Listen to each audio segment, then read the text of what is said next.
some men fear commitment and intimacy. And so do some women. This isn't gender-specific. Some people do experience fear when falling in love, because it's really scary to be that vulnerable. When you're falling in love, you have the possibility of getting hurt. Some people instinctively run away from serious relationships because they're too afraid of that possibility of heartbreak. Again, it's easier to choose to leave yourself than to suffer through a possible rejection. This behavior is common among people with an avoidant attachment style.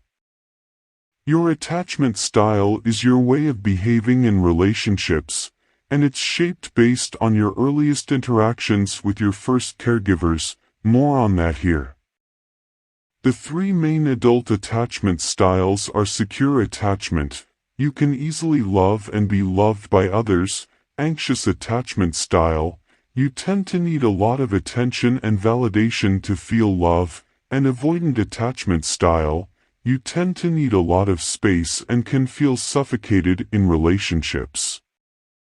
Some research suggests men are more likely to develop an avoidant attachment style, potentially because of the aforementioned differences in how boys and girls are treated in childhood. Generally speaking, I don't think men are afraid of commitment, Kahn adds.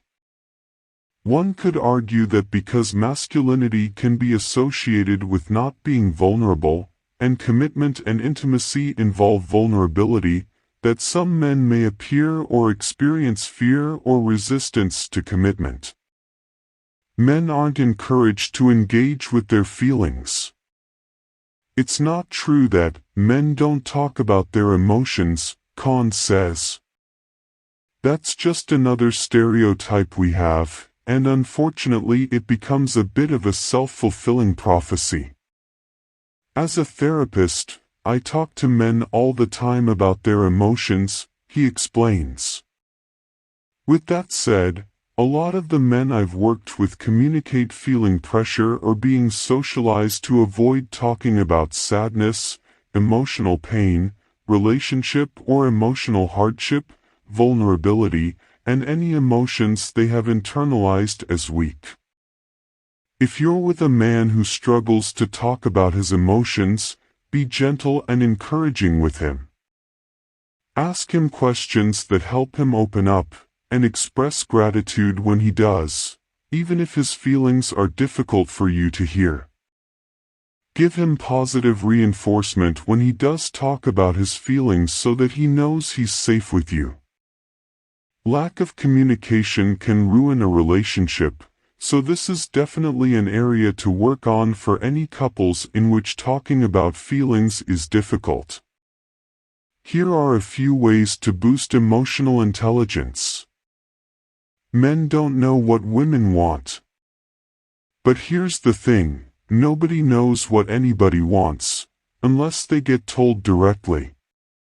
Like anyone else, men are not mind readers. If you don't tell someone what you want, how can you expect them to know? If you feel like your partner is not meeting your needs or giving you the things you want in a relationship, talk to him about it.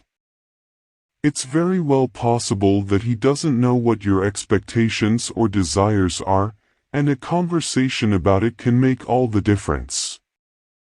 Don't expect him to just know. The male brain is not a mystery. Understanding men is not about reading up everything there is to know about male psychology, because, at the end of the day, your man is different from other men. Even general trends in male behavior are just trends, and there will always be outliers. If you want to know what a man wants in a relationship, just ask him. In general, though, just remember, men are just like any other human being. They want to be complimented, taken care of, challenged, listened to, and loved just like the rest of us.